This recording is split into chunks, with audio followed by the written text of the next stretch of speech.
मध्य प्रदेश की राजधानी भोपाल से लव जिहाद का एक यूनिक मामला आया। अभी तक हम लोग सुनते रहे कि मुल्ला लव जिहाद करवा रहे हैं, मौलवी लव जिहाद करवा रहे हैं, इलेक्ट्रीशियन, प्लम्बर, फिटर, नाई, धोबी, इस तरीके का लोग लव जिहाद कर रहे हैं। डॉक्टर, इंजीनियर भी लव जिहाद में पकड़े जा चुके हैं, थानेदार, पेशकार, पटवारी भी लव जिहाद में पकड़े जा चुके हैं, दरोगा भी लव जिहाद में पकड़े जा रहे हैं। लेकिन यहां कोई पुरुष लव जिहाद में नहीं पकड़ा गया, यहां दो सगी बहनें लव जिहाद में पकड़ी गई हैं। और ये दो सगी बहनें अपने भाइयों के साथ, अपनी भाभी के साथ, अपने पूरे परिवार के साथ लव जिहाद का सेंटर चला रही थी। ये दोनों मुस्लिम बहनें हिंदू लड़कियों से दोस्ती करती थी। याद रखिए, दोनों हैं मुस्लिम, लेकिन उनकी दोस्ती मुस्लिम लड़कियों से नहीं हो रही है, उनकी दोस्ती केवल और केवल हिंदू लड़कियों से हो रही है। वो हिंदू लड़कियों के साथ दोस्ती करती हैं, उनसे बातचीत करती हैं, उनसे थोड़ी दोस्ती बढ़ाने के बाद अपने घर बुलाती हैं, और फिर ये लड़कियां, ये जो दोनों लव जिहाद कर रही थी, ये अपने भाइयों के साथ उनकी दोस्ती कराती हैं, अपने और दोस्तों के साथ दोस्ती कराती हैं। कुल मिला के मुस्लिम लड़कों के साथ हिंदू लड़कियों की दोस्ती कराना इनका धंधा था। और इस धंधे में इन्होंने इतना पैसा कमाया कि पहले झुग्गी बस्ती में रह रही थी, अब शानदार आलीशान मकान बनवा लिया। आलीशान मकान बना कैसे, कहां से इतना पैसा आ रहा है? जब मैं पहले भी कई बार कह चुका हूं, भारत में 50,000 करोड़ हर साल आ रहा है भारत को बर्बाद करने के लिए। लव जिहाद, लैंड जिहाद, ड्रग जिहाद, घुसपैठ जिहाद, धर्मांतरण जिहाद के लिए भारत में हर साल 50,000 करोड़ की फंडिंग हो रही है। खाड़ी देशों से हो रही है हवाला के जरिए, पश्चिम देशों से एफसीआरए के जरिए हो रही है। नए एफसीआरए कानून 2010 में बना था, वो खत्म हुआ, न हवाला के खिलाफ कठोर कानून बना, इसलिए फंडिंग रुकी नहीं है। और फंडिंग नहीं रुकी है तो लव जिहाद रुकेगा नहीं। कानून भी हमने नहीं बदला। लव जिहाद एक राष्ट्रीय समस्या है, लेकिन पार्लियामेंट में हमने लव जिहाद के खिलाफ कोई कठोर कानून बनाया नहीं। और नया कानून बनाना तो छोड़िए, जो बीएनएस में एग्जिस्टिंग धाराएं हैं उनमें भी हमने अगर थोड़ा बहुत बदलाव किया होता तो लव जिहाद रुकता। लव जिहाद हमारी राष्ट्रीय सुरक्षा के लिए खतरा है, उससे निपटने के लिए हमारे पास नेशनल सिक्योरिटी एक्ट है, लेकिन हमने नेशनल सिक्योरिटी आज तक लव जिहाद को राष्ट्रीय सुरक्षा के लिए खतरा घोषित नहीं किया। आज तक हमने लव जिहाद को राष्ट्रीय एकता अखंडता के लिए खतरा घोषित नहीं किया। हमारे पास ऑर्गेनाइज क्राइम के लिए बीएनएस में सेक्शन 111 है, लेकिन हमने लव जिहाद को ऑर्गेनाइज क्राइम नहीं डिक्लेयर किया। ये लव जिहाद आतंकवाद से भी ज्यादा खतरनाक है। आतंकवादी तो साल में ज्यादा से ज्यादा 500,000 लोगों को मारते हैं, लव जिहाद में तो प्रतिदिन 1,000 बेटियां लव जिहाद का शिकार होती हैं। 5 लाख बहन बेटियां गायब होती हैं, उसमें 1.5 लाख वापस मिलती हैं, 3.5 लाख का पता नहीं चल रहा। इसलिए मैं कह रहा हूं आतंकवाद से ज्यादा बड़ा खतरा लव जिहाद है, लेकिन हमने लव जिहाद को आज तक एक्ट ऑफ टेररिज्म डिक्लेयर नहीं किया। हमने लव जिहाद को वेजिंग वॉर डिक्लेयर नहीं किया। हमने लव जिहाद को सेक्शन 152 जो बीएनएस का प्रावधान उसके अंतर्गत लाए नहीं। हमने लव जिहाद करने पे narco polygraph brain mapping test करने का कोई प्रावधान नहीं किया। हमने लव जिहादियों के 100% प्रॉपर्टी जब्त करने के लिए कानून नहीं बनाया। हमने लव जिहादियों को 10-20 साल सजा देने के लिए कानून नहीं बनाया। अरे भैया, खौफ कैसे पैदा होगा? शासक बदलने से खौफ नहीं पैदा होता, डॉक्टर बदलने से बीमारी ठीक नहीं होती, बीमारी ठीक होती दवाई बदलने से। मुख्यमंत्री बदल रहे हैं, गृह मंत्री बदल रहे हैं, कानून मंत्री बदल रहे हैं, कानून नहीं बदल रहा है। जब कानून नहीं बदलेगा तो लव जिहाद कैसे रुकेगा? जब फंडिंग नहीं रुकेगी तो लव जिहाद कैसे रुकेगा? कितना यूनिक केस है। आप सोचिए कि 2 लड़कियां भाई के साथ, भाभी के साथ, परिवार के साथ, अभी तो इनका narco polygraph brain mapping test हो तो पता चलेगा इस पूरे गैंग में इन्होंने कितने लोगों को अब तक ट्रैप कर लिया। लेकिन वो तो हमने बनाया नहीं।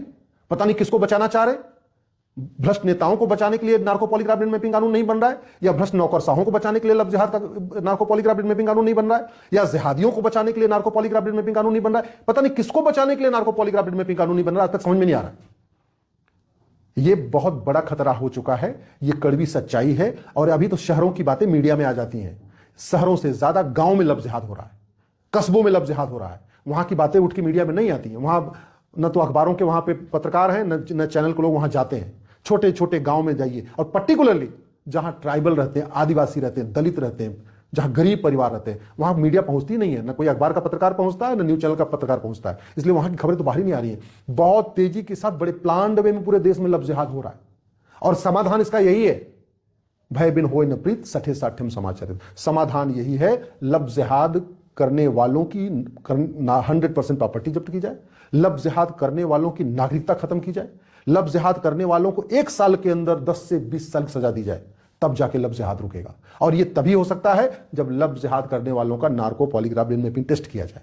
पूरी देश में लव जिहाद हो रहा है, क्योंकि हमारे पास कानून नहीं है, इसलिए कहीं इनका टेस्ट करके, narco polygraph brain mapping test करके हम पूरी सच्चाई जान ही नहीं पाते। अभी तो जितनी बातें मीडिया में आ गई, जो 2 लड़कियां इतना बड़ा जिहाद का सेंटर चला रही हैं, वो सच तो बोलेंगे नहीं, और वो दोनों महिला हैं तो पुलिस उनको पीट भी नहीं सकती। ऐसा भी नहीं है कि हाँ रात में उल्टा टांग के खड़ा कर दे, उनको 4-10 घंटा उल्टा टांग के रखे, वो भी नहीं करेगा, नहीं तो फिर ह्यूमन राइट की बात आ जाएगी, मानवाधिकार की बात आ जाएगी। तो ये जिहादने, जो दोनों जिहादन हैं, ये सच बोलेंगी नहीं, पुलिस इनके टॉर्चर करके सच उगलवा नहीं सकती, तो पूरा सच सामने कैसे आएगा?